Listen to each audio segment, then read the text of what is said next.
Teman-teman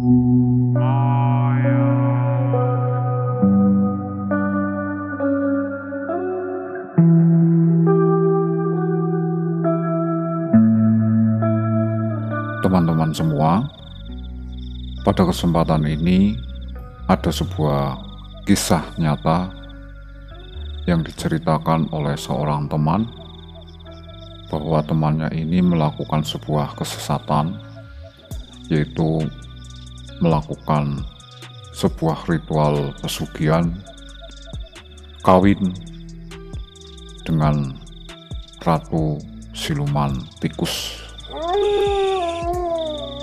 Sebelum ke cerita, saya ingin menyampaikan selamat Idul Fitri 1442 Hijriah atau tahun 2021 Masehi. Minal aizin wal faizin, mohon maaf lahir dan batin. Seperti biasa, nama, tempat yang ada dalam cerita ini tentunya sudah kami samarkan semua. Jadi ini bukanlah nama sebenarnya, bukanlah tempat yang sebenarnya. Pada sore itu, Sukri, seorang pengusaha yang sukses, seorang yang kehidupannya digelimangi harta kekayaan, meninggal secara tragis karena mobil yang ditumpanginya bertabrakan dengan sebuah truk gandengan, dan akhirnya Sukri pun meninggal secara mengenaskan. Jenazah Sukri ini disemayamkan di rumah duka dan ditempatkan di sebuah kamar yang ditutup atau dikunci rapat. Sebutlah Parmin. Parmin ini adalah sahabat akrab dari Sukri yang tahu persis kisah perjalanan hidupnya si almarhum Sukri. Sukri adalah seorang penganut pesugihan dengan siluman tikus atau ratu siluman tikus. Saat malam hari, datanglah Jarwo bertakziah ke rumah duka. Betapa kagetnya Jarwo ketika masuk kamar jenazah di mana jenazah Sukri disemayamkan. Jarwo melihat jenazah Sukri digerumuti begitu banyak tikus. Kemudian ada salah satu tikus yang ukurannya sebesar kambing dengan lahapnya menjilati kemaluan almarhum Sukri. Jarwo pun gemetar, takut, akhirnya cepat-cepat keluar dari kamar tersebut, yang kemudian langsung disambut oleh Parmin. Kemudian Parmin menenangkan Jarwo, mengajaknya duduk dan menjelaskan apa yang sebenarnya terjadi. Begini Mas, ucap Parmin memulai ceritanya setelah Jarwo kembali dari syoknya dan mereka duduk di teras rumah. Sesungguhnya aku tidak ingin menceritakan peristiwa ini kepada siapapun. Bagiku peristiwa ini adalah aib yang tak pantas untuk diketahui oleh orang banyak. Tapi di balik serentetan peristiwa yang menyeramkan ini, ada hikmah yang sesungguhnya bisa dipetik oleh kita semua. Bahwa semanis apapun bujuk rayu iblis, pasti hanyalah impian yang menyesatkan. Pada saatnya, manusia yang terbujuk oleh rayuan iblis itu akan tersesat dan menjadi penghuni neraka. Sukri adalah salah satu dari sekian banyak orang yang terbujuk rayuan iblis itu. 10 tahun lalu, ia hanya seorang buruh yang pekerjaannya serabutan tidak karuan. Kadang ia mendapatkan pekerjaan, kadang pula tidak.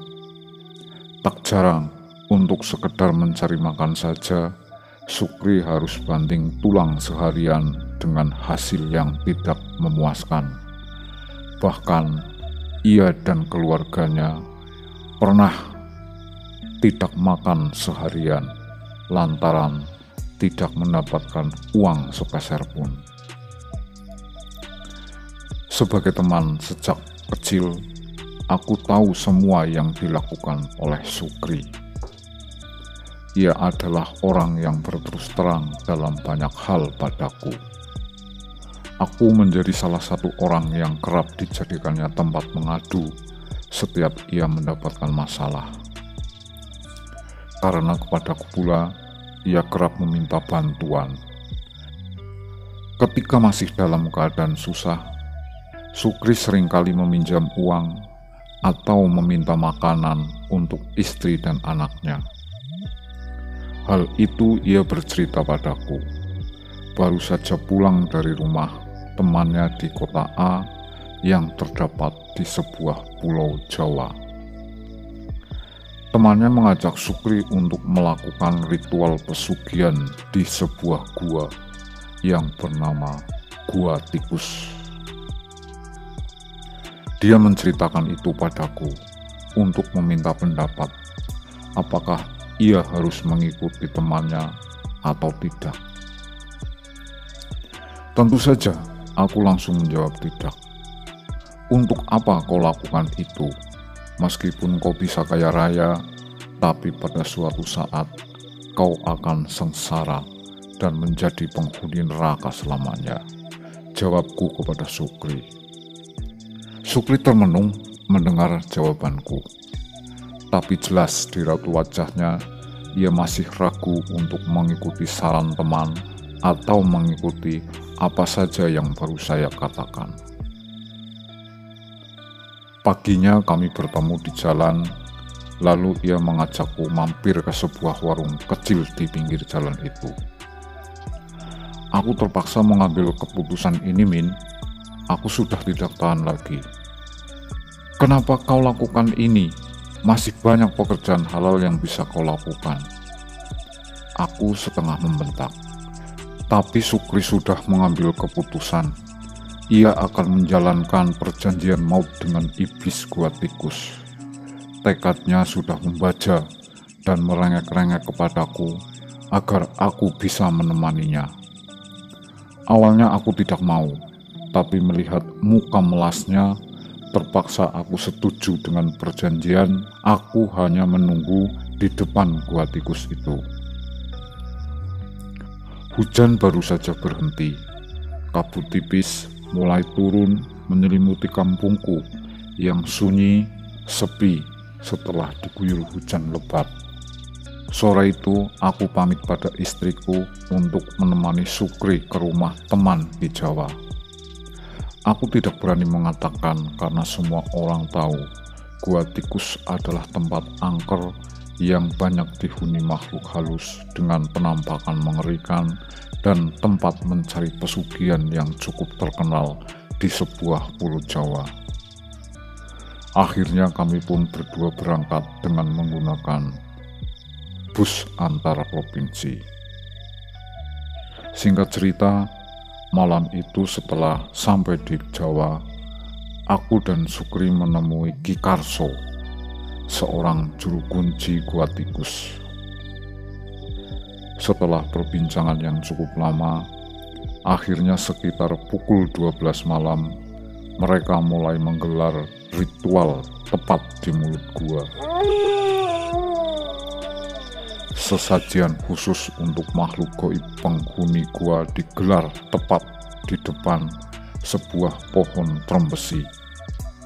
Sukri berharap dirinya bisa ditemui penghuni gaib gua itu untuk meminta kekayaan. Sebab menurut Ki Karso, hanya orang-orang yang ditemui penghuni gua itu saja yang bisa sukses. Yah, Sukri hendak melakukan ritual pesugihan karena sudah tak tahan hidup miskin. Hingga pagi menjelang, aku dan Sukri yang duduk bersila di depan gua tak ditemui apapun. Sementara Ki Karso sudah pulang sesaat setelah ritual digelar. Belum ada makhluk gaib yang biasanya berwujud wanita cantik. Yang ada nyamuk dan binatang malam yang saling bersahutan di kejauhan. Malam itu tak ada hal apapun yang menandakan kalau sesembahan Sukri diterima oleh penghuni gua. Malam kedua, seperti saran Ki Karso, semedi yang dilakukan Sukri pindah ke tengah gua. Sejak malam itu, Sukri harus menjalani puasa selama 2 hari 2 malam. Di tengah gua ini, suasana lebih mencekam, gelap dan pengap, serta aura mistik yang makin terasa membuat aku tak tahan berada di tengah gua. Aku memutuskan keluar, tak lagi menemani Sukri yang sedang semedi. Aku memilih tidur di gubuk yang terletak tak jauh dari mulut gua. Gubuk itulah yang biasanya digunakan Ki Karso untuk berkonsultasi dengan para pelaku pesugihan. Aku duduk sendirian di tengah pohon-pohon randu. Tiba-tiba rasa kantuk menyerangku dan aku pun langsung tertidur pulas. Setengah jam kemudian aku terbangun. Ada suara aneh di dalam gua, seperti suara orang bercinta berpadu dengan cicitan tikus. Aku bergerak mendekati pintu gua dan pemandangan dalam gua itu membuatku melotot tajam. Sukri sedang bercinta dengan tikus yang besarnya sebesar kambing. Aku begitu ketakutan, tidak bisa berpikir jernih, dan tiba-tiba angin berhembus kencang hanya di sekitar tempat mereka berdiri saja. Buktinya di kejauhan sana, pohon-pohon besar tetap berdiri tegak tanpa terpaan angin. Aku melihat ribuan tikus keluar dari mulut gua. Aku berlari kencang menyusuri jalan setapak yang becek dan licin di antara pohon, rumput, dan ilalang. Beberapa saat kemudian, aku sampai di tanah lapang dengan rumput halus. Selepas dari tanah lapang, aku menemui rumah penduduk dan bersyukur telah sampai di perkampungan. Sejak kejadian itu, hubunganku dengan Sukri memburuk. Dia menuduhku tidak setia kawan karena meninggalkannya di gua tikus. Kami bukan kawan lagi, dan di akhir pertemuan dia mengancam akan menyuruh Ratu Tikus membunuhku jika aku menyebarkan laku pesugihannya kepada warga. Karena itulah bertahun-tahun aku menyimpan rahasia ini. 7 bulan kemudian, aku melihat perubahan yang amat drastis dalam kehidupan Sukri. Penampilannya sudah berubah tidak tegi lagi. Aku melihat ia menggunakan pakaian yang baru semuanya. Celana, baju, sepatu, dan semua yang dia kenakan masih nampak dalam keadaan baru. Ia pasti sudah berhasil ditemui penghuni gaib gua tikus.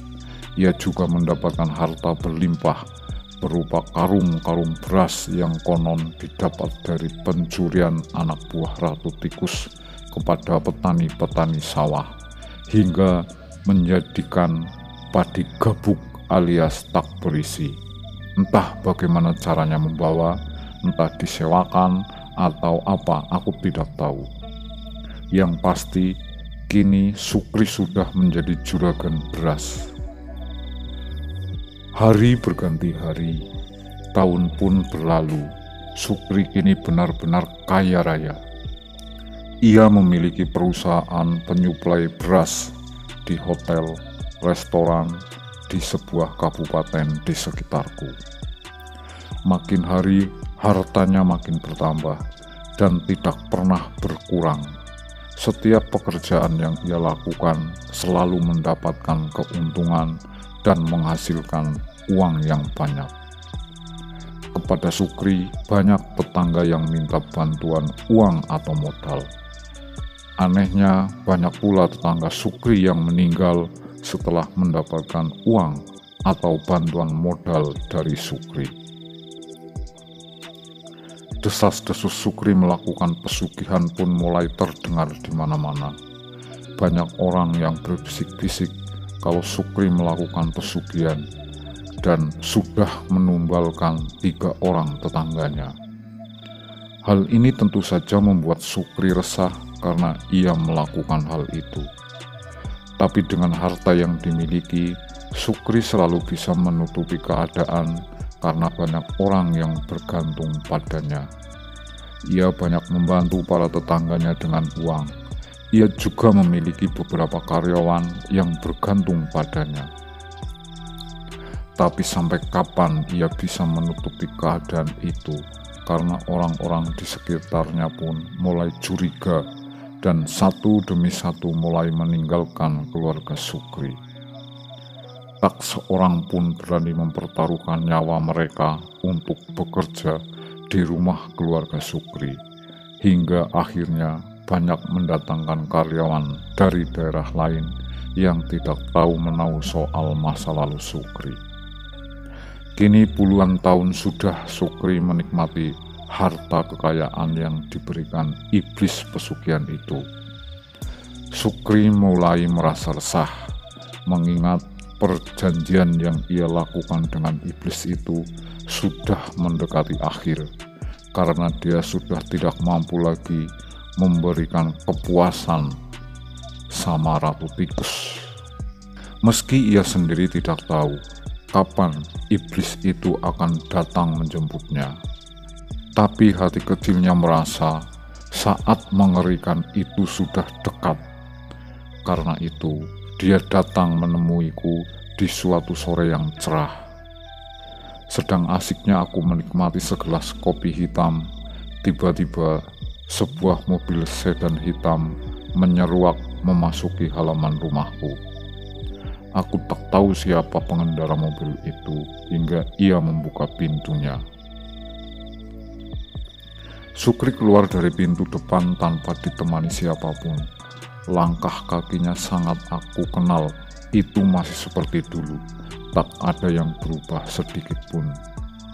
Pundaknya selalu ia goyang-goyangkan dikala dia melangkah. Itulah ciri khas Sukri sejak ia masih kecil dulu. Kedatangan teman akrab yang lama tak jumpa, aku langsung mempersilahkannya duduk dan masuk rumah. Tapi Sukri menolak. Ia minta duduk di teras depan saja. Lalu istriku menyajikan segelas kopi dan makanan ringan. Kebetulan siang itu aku baru saja pulang dari kebun mengambil singkong. Sukri meminta maaf atas perilakunya selama ini dan berharap aku bisa menolongnya. Dia mengeluhkan kehidupannya. Ia mengkhawatirkan nasib kedua anaknya. Mungkin ini adalah firasat hatinya bahwa hidupnya tidak akan lama lagi. Kepadaku Sukri menitipkan anak-anaknya seperti ia sudah akan menghadapi kematian. Parmin, kau teman akrabku sejak kecil. Segala yang aku lakukan engkau tahu, bahkan yang paling rahasia. Tapi aku tahu kau tidak akan menceritakan hal ini pada siapapun. Aku minta kamu menghentikan ritual pesugihanku. agar anak-anakku tidak menggantikanku jadi tumbal nafsu dan kejahatan Ratu Tikus. Apa yang harus aku lakukan? Tanyaku. Dia tersenyum dan membisikkan cara memutuskan hubungan kasih dengan Nyai Ratu Tikus. Parmin, aku pamit dulu. Aku tak yakin bisa bertemu denganmu lagi. Tapi aku senang punya kawan sepertimu. Aku menitipkan anak-anakku ya. Kau adalah orang tuanya jika aku sudah tiada. Dan ini semua sudah aku ceritakan pula pada istriku. Pada saatnya nanti, putra bungsuku akan datang ke sini dan meminta bantuanmu. Mungkin di saat itu aku sudah meninggal. Demikian pinta Parmin kepadaku. Tak ada yang bisa aku lakukan selain mengangguk. Aku tahu resiko apa yang harus ditanggung sahabatku itu. Aku merasa dia sudah akan menghadapi kematian. Hati kecilku merasa ini adalah pertemuanku yang terakhir dengannya. Seminggu kemudian, aku kedatangan anak bungsu Sukri. Tangis histeris langsung pecah manakala anak bungsu itu masuk ke rumahku. Dalam pelukanku, dia terisak tanpa bisa berkata-kata. Aku menduga Sukri telah meninggal.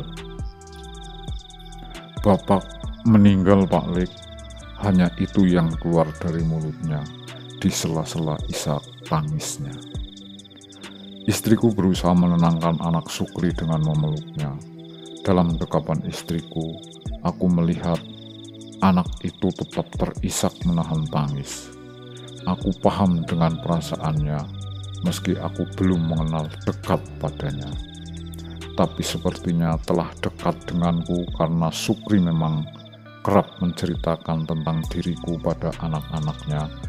Bahkan di akhir hayatnya, Sukri meminta tolong pada anaknya agar aku yang mengurus jenazahnya, bukan saudara-saudaranya. Malam harinya aku baru tahu kejadian Sukri meninggal.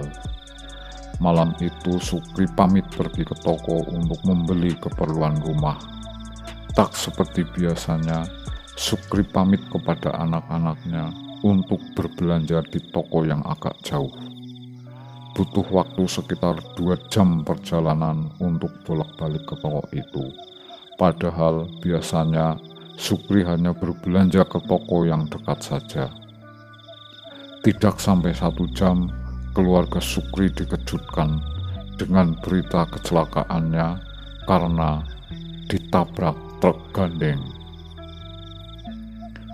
Begitulah ceritanya Mas Jarwo, ucap Parmin. Terus apa yang akan dilakukan oleh kamu, Min? Tanya Mas Jarwo. Itulah Mas, aku butuh bantuan kamu untuk menemaniku pergi ke Gua Tikus. Tolong ya Mas, jangan menolak.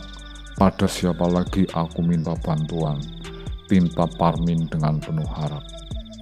Mas Jarwo terdiam dan terus mengangguk. Dalam hati kecilnya dia merasa kasihan kepada Parmin. Sukri yang makan nangkannya, dia yang kena getahnya. Karena itu Mas Jarwo bertekad membantunya. Mayat Sukri dikuburkan di siang hari setelah putranya yang sekolah di Universitas Negeri Tetangga alias Malaysia pulang ke desa. Dan seperti masyarakat desa umumnya, di rumah Sukri juga diadakan tahlilan. Keesokan harinya, Parmin dan Jarwo pun tiba di sebuah tempat yang mereka tuju. Setelah menginap semalam, mereka berangkat ke Gua Tikus. Tepat jam 11 malam, Jarwo, Parmin, dan juru kunci yang disewa berjalan beriringan menyusuri jalan setapak menuju hutan. Dengan penerangan lampu opor dari bambu, mereka merayap di jalan setapak yang licin itu. Selang beberapa menit, sampailah mereka di tempat tujuan. Rupanya di tengah hutan itu terdapat sebuah pohon trembesi yang begitu besar. Di sampingnya adalah mulut gua menganga seakan mau menelan mangsanya. Di tempat inilah Ki Juru Kunci melakukan ritual. Kemudian tanpa basa-basi, ia mulai membakar dupa, lalu kembang serta minyak wangi yang ditempatkan pada sebuah nampan disajikan dengan mantra-mantra pemanggilan yang nampak biasa dia lakukan. Bibir orang tua itu terus berkomat-kamit. Asap dupa mengepul, membumbung ke angkasa, dan kemudian dari atas pohon tua itu berkelebat sebuah bayangan. Jarwo tersentak kaget. "Apa itu, Ki? Mengapa wujudnya begitu mengerikan?" teriaknya keras sembari terperanjat. Ki Juru Kunci memberi isyarat untuk diam. Seekor tikus yang begitu besar dan berkepala manusia dengan wajah tua keriput merayap turun dari pohon trembesi. Jarwo melompat mundur. "Shh, dia sudah datang. Itulah Ratu Tikus. Ayo kita tinggalkan Parmin di sini sendiri agar bisa melakukan sesuatu," kata Juru Kunci itu kepada Jarwo. Kemudian Juru Kunci dan Jarwo pun meninggalkan Parmin duduk terpekur sendirian. Di depannya berdiri seorang wanita cantik dengan gaun abu-abu yang gemerlap. Bau harum yang keluar dari tubuhnya begitu semerbak menggoda kejantanannya. Apalagi suara lembut yang mengalun dari celah bibirnya yang merekah begitu halus mendayu betapa sempurna paras wanita ini yang dihiasi dengan senyum tipis mengembang. Tubuh itu semampai laksana putri nirwana dengan kulit kuning langsat. Napas Parmin pun bergemuruh, degup jantungnya memburu suasana malam yang romantis. Sesekali ia tersengal, menahan gejolak nafsu yang tak tertahan.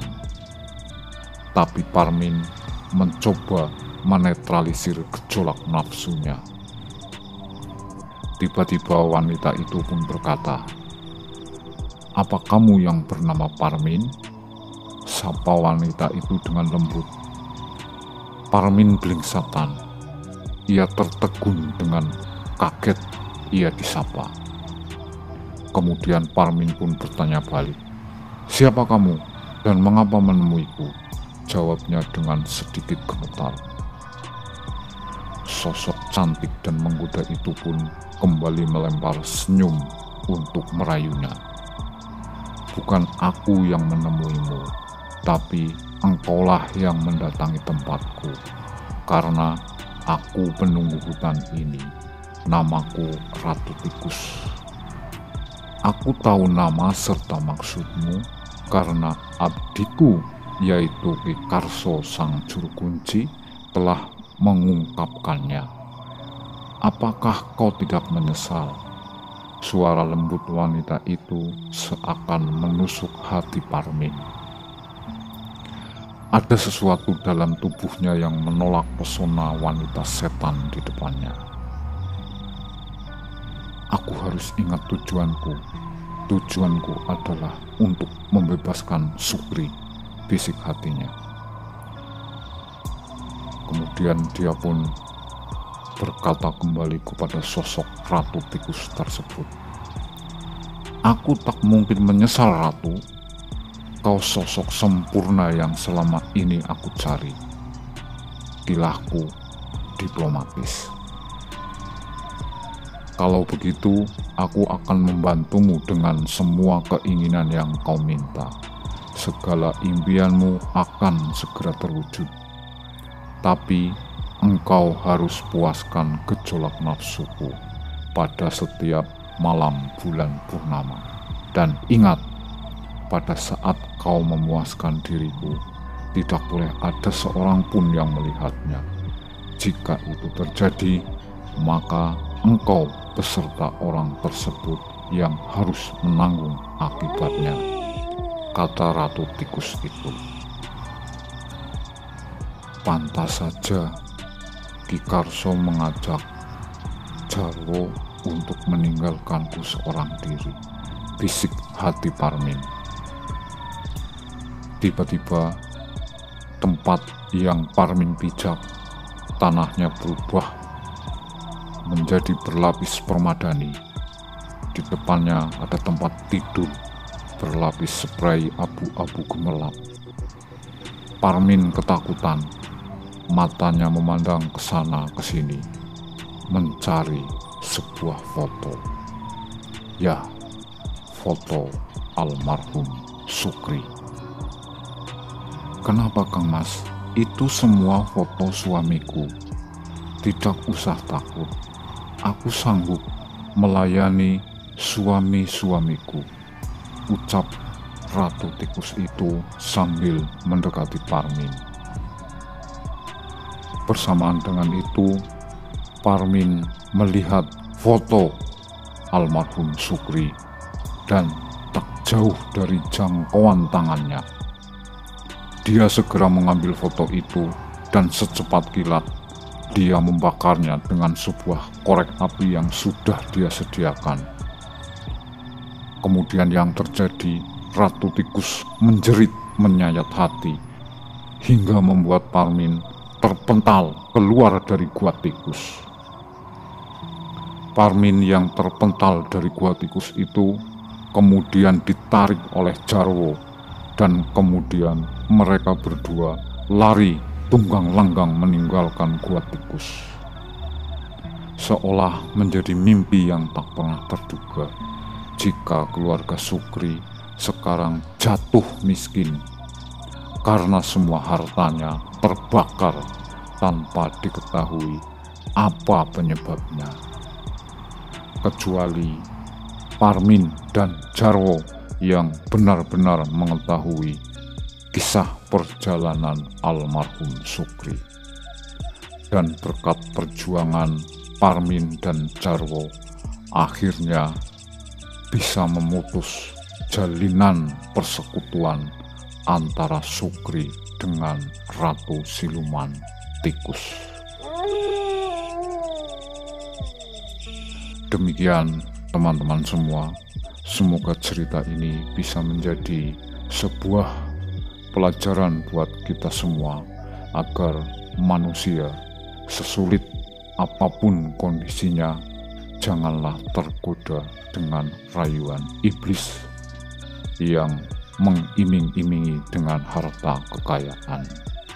Segala sesuatu kembalikanlah kepada Allah Subhanahu wa Ta'ala, karena hanya kepadanya kita memohon perlindungan dan kita memohon kemudahan. Terima kasih.